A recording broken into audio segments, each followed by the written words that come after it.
شہر میں بلند ہونا کامیابی کی علامت سمجھنے لگے۔ اس کا نقصان یہ ہے کہ معاشرے میں دو چیزیں روز بروز بڑھتی چلی جا رہی، ایک ہے بے حیائی، فحاشی، عریانی۔ روز ایک نیا دروازہ کھلتا ہے، اس کا روز نیا دروازہ کھلتا ہے۔ اب تو ایک نیا لیبل لگ گیا ہے کہ سارا سال گانا باجا کرو، معاذ اللہ جو تمہارے من کی مرضی ہو وہ کرو، اور جب رمضان آئے تو کچھ چند پرچوں پہ حدیثیں لکھ کے ٹی وی پہ بیٹھ جاؤ اور لوگوں کو بتاؤ کہ اسلام شاید وہ والا مذہب ہے جو کہتا ہے سارا سال مرضی کرے، رمضان آئے تو حدیث پڑھنی شروع کر دے، اور یکم رمضان سے 29 تک دوپٹہ سر پہ رکھو، اور جب عید والا دن آئے تو اتار دو۔ ہمارا یہ دعویٰ نہیں ہے کہ دین کا کوئی ٹھیکیدار ہے، ہم کہتے ضرور دین سکھائے، ہر آدمی کو اپنا حصہ ملانا چاہیے۔ تنے تنہا کوئی آدمی کوئی جماعت دین کا کام نہیں کر سکتی، لیکن دینداری صرف رمضان میں نہیں ہوتی، دینداری سارا سال ہوتی ہے۔ اب لوگوں نے دین کو جزوی طور پہ لینا شروع کر لیا ہے، کلی طور پہ لوگ دین کو نہیں اپناتے۔ شادی کے پروگرام منگنی سے لے کر بارات کے بیٹھنے تک سارے کام غیر شرعی ہوتے ہیں، مرد عورت کا اختلاط ہوتا ہے۔ سب سے بری رسم وہ ہے کہ جب جوان لڑکیاں ہاتھوں میں پھول لے کے دولہے اور اس کے دوستوں پر پھول پھینکتی ہیں، باقی ہر آدمی ڈرائنگ روم میں بیٹھتا ہے، ویڈیو والوں کو اجازت ہوتی ہے کہ وہ گھر کے ہر کونے تک پہنچ سکتا ہے۔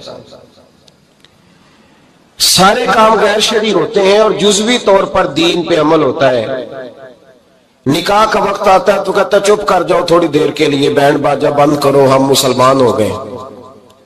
مولوی صاحب نکاح کے لیے تشریف لاتے ہیں، بیچارے چھپے بیٹھے ہوتے ہیں کسی کونے میں، چند کلمے پڑھا کے جب دعا کر کے چہرے پہ ہاتھ پورا نہیں پھیرتے تو پھر وہی تماشا شروع ہو جاتا ہے۔ جزوی طور پر لوگ دین پہ عمل کرتے ہیں۔ میرا رب فرماتا ہے یا ایھا الذین آمنوا اتقوا اللہ حق تقاتہ، اے ایمان والو رب سے ڈرو، اتنا ڈرو کہ جتنا ڈرنے کا حق ہے۔ وَلَا تَمُوتُنَّ إِلَّا وَأَنْتُمْ مُسْلِمُونَ، اور فرمایا یہ نہ ہو کہ تم مسجد میں مسلمان ہو اور بازار میں نہ ہو، اور ایسا نہیں ہونا چاہیے کہ جب تو تم زندہ ہو تو مسلمان ہو اور صبح مسلمان ہو تو معاذ اللہ شام کو کافر ہو، ایسا نہ ہو۔ فرمایا تم نے کلمہ پڑھا ہے تو میرے محبوب کے غلاموں مرتے دم تک مسلمان ہی رہنا، اب مرتے دم تک مسلمان رہنا، دیکھنا دامن دین تمہارے ہاتھ سے چھوٹ نہ جائے۔ دو باتیں عام ہو گئی امت مسلمہ، عام، ایک فحاشی عریانی عام ہے اور روز بروز اس کا نیا رنگ ہے۔ اب تو میں نے کہا مذہب کا ساتھ لوگوں نے تھوڑا سا ذائقہ لگا لیا ہے، کہتے نہیں رمضان میں نمازیں پڑھ لیں گے، خیر ہے، بچ جائیں گے، چھٹی ہو جائے گی۔ اور میں ہی کیوں نہ ہوں، میں ہی کیوں نہ ہوں، عورت کے سامنے کھلے منہ بیٹھنے کی کسی کو بھی اجازت نہیں، کسی کو بھی اجازت نہیں۔ کسی نے حضرت سیدنا جنید بغدادی سے کہا تھا کہ اگر مرد عورت نیک ہوں تو پھر تو درس و تدریس ہو سکتی ہے نا، پھر تو پڑھا سکتے ہیں نا ایک دوسرے، نیک ہو پرہیزگار ہو۔ تو دین چونکہ میرے رسول پاک کا ہے صلی اللہ علیہ، یہ کسی ایک شخص کے اٹھ کے نئی بات کرنے سے اور اس کو نیا جدید کو ٹانکا لگانے سے بدل تھوڑی جائے گا۔ حضرت جنید بغدادی سے کہہ دیا کہ حضرت جی اگر دو بندے نیک ہوں تو پھر بات چیت ہو سکتی ہے، تو حضرت جنید بغدادی فرمانے لگے پڑھانے والے حسن بصری ہو اور پڑھانے والی رابعہ بصری ہو تو پھر بھی ان کو اجازت نہیں ہے، پھر بھی اجازت نہیں کہ بے پردہ ایک دوسرے کے سامنے بیٹھیں، پھر بھی ان کو اجازت، بے پردگی کی پھر بھی اجازت نہیں۔ اور میرے اعلیٰ حضرت امام اہل سنت فاضل و محدث بریلوی، دین کا اتنا بڑا سپاہی آپ کو ڈھونڈنے سے نہیں ملے گا جتنا اللہ نے بریلی میں بڑا پیدا فرمایا ہے، اور ہر محاذ پر۔ کسی نے کہا حضرت جی بے پردہ بی بی مزار پہ جا سکتی ہے، اجازت ہے؟ تو قلم ہے بریلی کے بادشاہ کا، اور رضا کے نیزے کی مار ہے کہ عدو کے سینے میں غار ہے۔ کیا فرماتے ہیں اعلیٰ حضرت؟ آپ فرماتے ہیں کیا پوچھا تم نے؟ بے پردہ عورت مزار پہ پیر کے پاس جا سکتی ہے؟ میں یہ نہ پوچھو، احمد رضا سے یہ پوچھو کہ جائے گی تو لانتے کتنی برسیں گی، یہ والا سوال پوچھو۔ عام ہے بے پردگی، عام، کھلے عام۔ اور میرے بھائی لوگ کہتے ہیں جدید ہونا چاہیے، یاد رکھو اسلام فقط گناہ سے منع نہیں کرتا، اسلام وہ دروازہ ہی بند کرتا ہے جس رستے سے گناہ ہو سکتا ہے، وہ دروازہ ہی بند ہے۔ کہا مرد اور عورت کو ایک دوسرے کا چہرہ دیکھنے کی اجازت ہی نہیں۔ میرے رسول کریم صلی اللہ علیہ وسلم نے فرمایا زنا صرف مرد اور عورت کی خلوت سیاح کا نام تھوڑی ہے، فرمایا جس نے اپنی آنکھ کو گندا کیا وہ آنکھ کا زانی ہے، اور جس شخص نے اپنے کان سے بری بات سنی وہ کان کا بدکار ہے، اور محبوب فرماتے جس نے اپنی آنکھوں سے بری چیز کو دیکھا وہ آنکھ کا، اور جس نے بول کر لذت کا یہ سامان فراہم کیا وہ زبان کا زانی ہے، اسے بھی قیامت کے دن اسی طرح پوچھا جائے گا جس طرح زانی کو پوچھا جائے گا۔ میرے بھائی امت مسلمہ کا وقار میرے رسول کریم علیہ الصلوۃ والسلام کے غلاموں کے دلوں میں شرم و حیا بھر دیا گیا۔ علامہ واقدی کہتے ہیں حضرت سعد بن ابی وقاص نے مدائن فتح کیا۔ مدائن کا ایک شہر تھا، اس کی بڑی بڑی اونچی بلڈنگیں تھیں، جو آدمی بھی جاتا تھا وہ سب سے پہلے جس شہر کی کوئی چیز معروف ہوتی ہے لوگ اس کو دیکھتے ہیں۔ اونچی اونچی بلڈنگیں تھی، سب سے زیادہ اس شہر کے لوگوں نے اونچے مکانات اور زیادہ تعمیرات کر رکھی تھی۔ حضرت سعد بن ابی وقاص لشکر لے کے گزرے تو لشکر میں بوڑھے لوگ نہیں ہوتے، جوان لوگ ہوتے، توانا لوگ ہوتے، اور بڑے جیدار سپاہی تھے۔ 10,000 صحابہ کی جماعت تھی، حضرت سعد بن ابی وقاص امیر لشکر تھے۔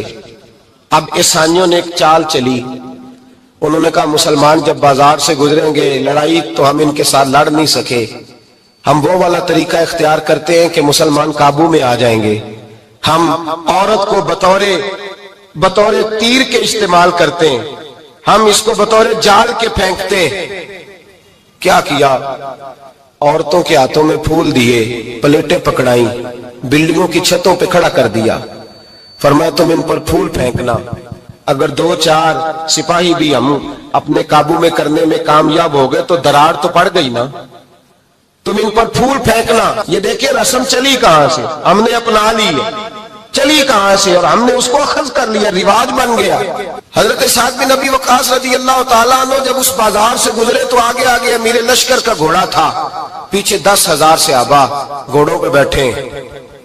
حضرت سعد بن ابی وقاص سے نظر اٹھا کے دیکھا تو عورتیں تو کھڑی ہیں، پھول لیے، کفر کی چال کو سمجھ گئے کہ یہ بے حیائی کا جال پھینک کے ملت کے جوانوں کے دلوں سے غیرت ایمانی چھیننا چاہتے ہیں، یہ مسلمانوں کے دلوں سے تقوی کی روشنی چھیننا چاہتے ہیں، یہ قرآن پاک کا سرور اور عبادت کا نور چھیننا چاہتے ہیں، یہ بے حیائی کا کلک لگا کے ان کے دلوں سے رسول اللہ کا درود چھیننا چاہتے ہیں، یہ محبت رسول کے سوتے خشک کرنا چاہتے ہیں۔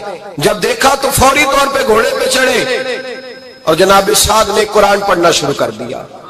وَقُلْ لِلْمُؤْمِنِينَ يَغُضُّوا مِنْ أَبْصَارِهِمْ، کہا مومنو تمہارے رب نے تمہارے نبی کی زبان سے تمہیں حکم دیا ہے کہ تم نے نظریں نیچی رکھنی ہے۔ جب حضرت سعد بن ابی وقاص نے آیت پڑھی تو صحابہ کہتے ہیں ہمیں یوں لگا کہ جیسے ابھی آیت نازل ہو رہی ہے اور سیدھی دلوں سے ٹکرا رہی ہے۔ 10,000 کا لشکر گزر گیا، عورتیں پھول پھینکتی رہیں لیکن کسی ایک صحابی نے بھی نظر اٹھا کے نہیں دیکھا۔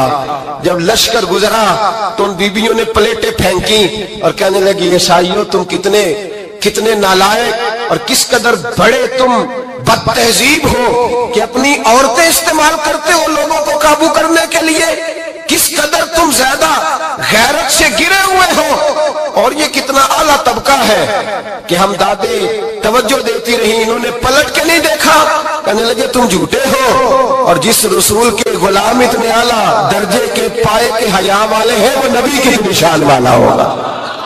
بیبیوں نے کلمہ پڑھنا شروع کر دیا۔ بھائی یاد رکھیں یہ جو آج جگہ جگہ مسلمانوں کے خلاف کفر کی سازش ہے، میری ملت کا جوان روز رات کو 10 میسج ٹائپ کرتا ہے، یہ روز رات کو 20 نمبر اپنے موبائل پہ رکھتا ہے اور فخر کے ساتھ بیان کرتا ہے، اور بڑی تکلیف کے ساتھ بات کہنی پڑتی ہے کہ اس کے ابا جی کو بھی پتا ہے کہ بچے کے موبائل میں نمبر ہیں، اس کے گھر والوں کو بھی پتا ہے، اور لوگ ہیں کہ اس کو ایک شغل سمجھ کے، ایک چھوٹا سا بچے کا شوق سمجھ کے اس کو درگزر کر رہے ہیں۔ تجھے پتا نہیں کہ جب انسان کی یہ سوچ ہوتی ہے، جب اس کا یہ نظریہ ہوتا ہے تو ایمانی قوتیں کتنی زائل ہوتی ہیں۔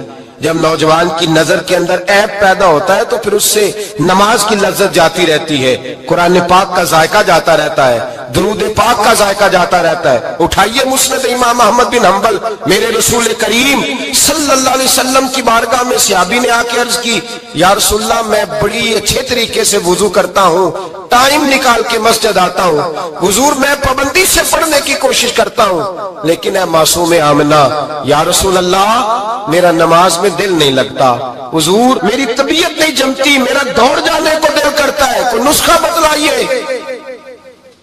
محبوب نے فرمایا تو اپنی نظر کو پاک کر لے، تیرے نبی کا وعدہ ہے تیرا نماز میں دل لگنا شروع ہو جائے گا۔ اپنی نظر میں پاکیزگی پیدا کر۔ محمد بن قاسم آئے، اگر یہ بات آپ کی سمجھ میں آ گئی تو حد ہو گئی۔ محمد بن قاسم جب یہاں آئے نا ہندوستان میں، تو عجیب واقعہ لکھا ہے ان کے حالات میں۔ یہاں آئے تو نیا علاقہ تھا، ہندوستان کی سڑکوں سے چوکوں سے واقف نہیں تھے۔ جب تشریف لائے، راجہ دہر ان کے مقابلے میں تھا، جنگ کرنی تھی، لشکر لائے تو خود بھی ابھی 17 سال یا 19 سال کے جوان تھے، اور ساتھ بھی لشکر جوانوں کا تھا۔ ایک بزرگ تھے قافلے میں، بزرگ کہتے ہیں میری محمد بن قاسم سے ملاقات ہوئی تو میں نے اس شخص کے چہرے پر پریشانی دیکھی، شدید تکلیف میں دیکھا، تو میں نے کہا جرنیل مسلمانوں کے تو کس پریشانی میں ہے؟ تو محمد بن قاسم کہنے لگے پریشانی یہ ہے کہ ہم عربی ہیں، یہ عجم کا علاقہ ہے، ہم تو رستوں سے بھی واقف نہیں۔ راجہ دہر سنا ہے، بڑی فوج ہے، بڑی طاقت ہے، بہت پرانا یہاں کا رہنے والا ہے، چھوٹے چھوٹے مورچوں کا پتہ ہے، رستوں کا پتہ ہے، کیسے جنگ ہوگی؟ میں پریشان ہوں کہ مقابلہ کیسے ہوگا؟ وہ بزرگ کہتے ہیں میں نے بھی دعا کی، تسلی دی، میں نے کہا اللہ تیری مدد کرے گا۔ میں گزر گیا، 3-4 دن کے بعد ملاقات ہوئی تو میں نے محمد بن قاسم کے چہرے پر بڑی روشنی دیکھی، ہنستے اور مسکراتے دیکھا، توانائی دیکھی، وقار دیکھا، اطمینان اور سکون دیکھا۔ میں نے کہا خیریت تو ہے، پرسوں ترسوں تو بڑے پریشان تھے، آج کیا ہوا؟ اگر یہ بات سمجھ میں آ گئی میری ملت کے جوان کے، اگر یہ بات سمجھ میں آ گئی تو شاید اسے ڈھب اور سلیقہ آ جائے جینے کا، شاید یہ سمجھ جائے کہ میری توانائی کا راز کہاں ہے۔ کہنے لگے بھائی پرسوں ترسوں بڑے پریشان تھے، آج کیا ہوا؟ جواب دیا کہ تاریخ بنا دی، اس 17 سال کے جوان نے تاریخ بنا دی۔ کہنے لگا میں بے فکر ہو گیا ہوں، راجہ دہر میرا مقابلہ نہیں کر سکتا، وہ 2 دن نہیں کھڑا ہو سکتا میرے سامنے۔ کا وجہ کیا ہے؟ محمد بن قاسم کہنے لگے میں نے تحقیق کی ہے، مجھے پتا چلا ہے کہ راجہ دہر ذہن کا گندا ہے، نظر کا ناپاک ہے، وہ سینے بند کا برا ہے، مجھے پتا چلا ہے وہ تو چچا زاد بہن کو نہیں چھوڑتا، وہ تو خالہ زاد پہ بری نظر رکھتا ہے، مجھے پتا چلا ہے کہ اس کے تو اپنے علاقے کی عورتیں اس کی نظر سے محفوظ نہیں ہیں۔ کہنے لگا جو گندی نظر کا جوان ہوتا ہے وہ کسی میدان میں نہیں ٹھہر سکتا۔ کہنے لگا میری 17 اور 19 سال کی جوانی ہے، مجھے قسم ہے گنبد خضرا کی، میں نے جب بھی دیکھا ہے یا مصطفیٰ کا درود دیکھا ہے یا رسول اللہ پہ نازل ہونے والا قرآن دیکھا ہے۔ میرا مقابلہ کیسے کرے گا؟ میرے مقابلے میں کیسے آئے گا؟ جو نظر کا گندا ہو، کردار کا ناپاک ہو، وہ کسی کے مقابلے میں آ سکتا؟ اور ملت کے جوان یاد رکھ، جب تک نظریں ناپاک ہوتی ہیں اس وقت تک وجود کمزور ہوتے ہیں، جب تک نظریں ناپاک ہوتی ہیں ارادوں میں دراڑیں ہوتی ہیں، جب نظریں ناپاک ہوتی ہیں پھر عقیدے متزلزل ہوتے ہیں، جب نظریں ناپاک ہوتی ہیں پھر انسان کوئی بھی مہم سر نہیں کر سکتا، اور جب نظر پاک ہوتی ہے۔ حضرت عبداللہ بن حذافہ جہاد کر رہے تھے، روم کے عیسائیوں نے گرفتار کر لیا، 1000 آدمی نے مل کے پکڑا، گرفتار نہیں ہوتے تھے صحابی، 1000 آدمی نے گھیرا ڈالا، گرفتار کر کے لے گئے، اور جب بادشاہ کے سامنے گئے تو وزیر کہنے لگا بادشاہ بندہ بڑے کام کا ہے، اگر ہمارے قابو آ گیا تو فائدہ دے گا، صحابی ہیں حضرت عبداللہ بن حذافہ، حضرت فاروق اعظم کا زمانہ ہے، اگر قابو آ گیا تو فائدہ دے گا۔ بادشاہ کہنے لگا کیوں، کیا خوبی ہے؟ کہنے لگے ہم 1000 آدمی تھے، یہ اکیلا قابو نہیں آ رہا تھا، 1000 آدمی تھے. اگر ہماری فوج میں شامل ہو گیا تو بہت بڑا جرنیل ملے گا. بادشاہ کہنے لگا کوئی مسئلہ نہیں، 2-3 چیزیں ہوتی ہیں بندے کو خریدنے کے لیے، خرید لیتے ہیں. بادشاہ کہنے لگا عبداللہ جتنی دولت تجھے چاہیے میں تجھے دے دیتا ہوں، میرے لشکر میں آ جا، معاذ اللہ اسلام چھوڑ دے. حضرت عبداللہ بن حذافہ کیا فرماتے ہیں بڑا تو بیوقوف ہے، میں نے دولت کمانی ہوتی تو مدینے میں بیٹھ کے تجارت کرتا. میں دولت کمانے نہیں نکلا، میں تو رسول اللہ کی رضا کمانے کے لیے نکلا ہوا. دولت کمانے ہوتی تو کسی مارکیٹ میں ہوتا، میدان میں آنا تو شہادت ہے مطلوب مقصود مومن، نہ مال غنیمت نہ کشور کشائی. یہ دولت تو لونڈی ہے رسول اللہ کے دروازے کی، یہ تو پیچھے پیچھے پھرتی ہے نبی پاک کے غلاموں. یہ کمانی ہوتی تو میں کسی مارکیٹ میں ہوتا، میدان میں تھوڑا ہوتا. عبداللہ بن حذافہ سے دوسری چال چلی. کہنے لگے میاں عہدہ جو تجھے چاہیے، میں بادشاہ ہوں، میرے نیچے جو عہدہ تو کہے گا وہ تجھے مل جائے گا. حضرت عبداللہ بن حذافہ کہنے لگے شاید تجھے پتہ نہیں میری تعریف کیا ہے، شاید تو جانتا نہیں میری تعریف کیا ہے. کہا صاحب کی کیا تعریف ہے؟ کہنے لگے میں رسول اللہ کا صحابی ہوں اور کائنات میں سب سے بڑا عہدہ مصطفیٰ کے صحابی ہونے کا عہدہ ہے. صحابہ وہ صحابہ تھے جن کی ہر صبح عید ہوتی تھی، خدا کا قرب حاصل تھا، نبی کی دید ہوتی تھی. فرمایا میں نے حضور کے جلوے دیکھے ہوئے ہیں، مجھے عہدے کی ضرورت ہی نہیں، اور میں نے عہدہ لینا ہوتا تو میں سیاست کرتا، میں تو شہادت لینے نکلا ہوں میدان میں، عہدے کا میں نے کیا کرنا ہے. اب بادشاہ کہنے لگا اسے قتل کر دو.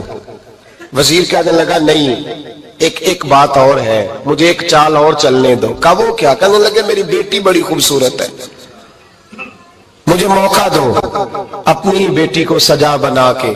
وہ جوان جس کی جوانی اتنی بڑی ہے کہ 1000 آدمی مقابلے میں کھڑا نہیں ہوتا، اس جوان کے کمرے میں رات کی تنہائی میں بنا سوار کے بی بی کو بھیجا.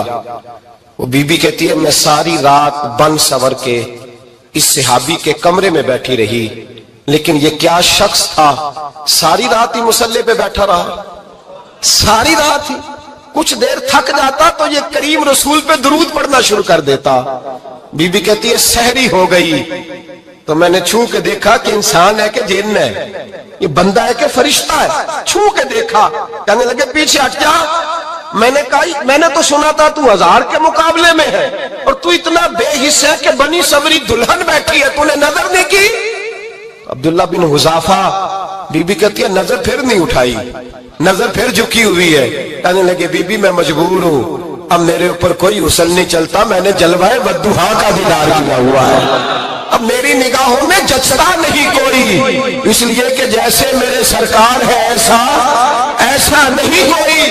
کبھی بھی اب نہیں کسی کا میرے اوپر جادو چلتا. میں نے مصطفیٰ کو اور کہا ذرا پیچھے ہٹ کے بیٹھ، مجھے میرے رسول نے غیر محرم سے بچنے کا حکم دیا ہے، ذرا پیچھے ہٹ کے بیٹھ. سحری کا وقت تھا. وہ بی بی کہتی ہے اس نوجوان کے جملے میرا سینہ چیر گئے، کلیجہ پھٹ گیا، چیخ نکلی، میں کفر کے عالم میں روئی. میں نے کہا مجھے بتا تو صحیح، آخر یہ جذبہ کہاں سے ملتا ہے، آخر یہ روشنی تو میں نے دیکھی نہیں، کہاں سے آتی ہے؟ ایک میرا باپ ہے جو بنا سور کے مجھے تیرے کمرے میں چھوڑ گیا، بتلا یہ کہاں سے کیف آتے ہیں؟ عبداللہ بن حذافہ کہنے لگے اگر کیف لینا ہے تو بھی میرے مصطفیٰ کا کلمہ پڑھ جا، آجا دروازے رسول پہ جھک جا، مل جائے گا. سویرے دروازے پہ باپ آیا بیٹی سے رزلٹ لینے، دروازہ کھولا تو بیٹی نقاب پہنے باہر آئی. باپ کہنے لگا کیا بلا؟ کہنے لگی پیچھے ہٹ جا، تو غیر محرم ہے، کافر ہے، میں مسلمان ہوں. اس نے کہا کیا ہوا؟ کہنے لگی تیرے جیسے کو باپ کہوں، تیرے جیسے کو جو مجھے استعمال کر رہا تھا. میں تجھے باپ نہیں مانتی، میں اب رسول والی ہو گئی ہوں، میں حضرت فاطمہ کی کنیزہ ہو گئی ہوں، میں اب نبی کریم کی خادمہ ہوں، خبردار میرے قریب نہ آنا. یہ دعوی بھی ناکام ہوا. اب حضرت عبداللہ بن حذافہ کے سامنے موت کھڑی کی، ایک کڑا میں تیل گرم کیا، کہنے لگے تجھے اس میں جلایا جائے گا. حضرت عبداللہ بن حذافہ رضی اللہ تعالیٰ عنہ جب جلنے کے قریب ہوئے تو رونے لگے. روم کا بادشاہ کہنے لگا شاید ڈر گیا ہے. کہنے لگے اب سمجھ آئی ہے، اب تجھے پتا چلا ہے، چلا آ جا. حضرت عبداللہ بن حذافہ کہنے لگے تو کافر ہے، تیری کافروں والی سوچ ہے. اس لیے نہیں رویا کہ موت سے ڈر گیا ہوں، میں تو اس لیے رویا ہوں کہ ایک جان ہے وہ نبی پاک پہ قربان ہو رہی ہے. کاش رب مجھے 1000 جان دیتا، میں ساری مصطفیٰ پہ قربان کر دیتا.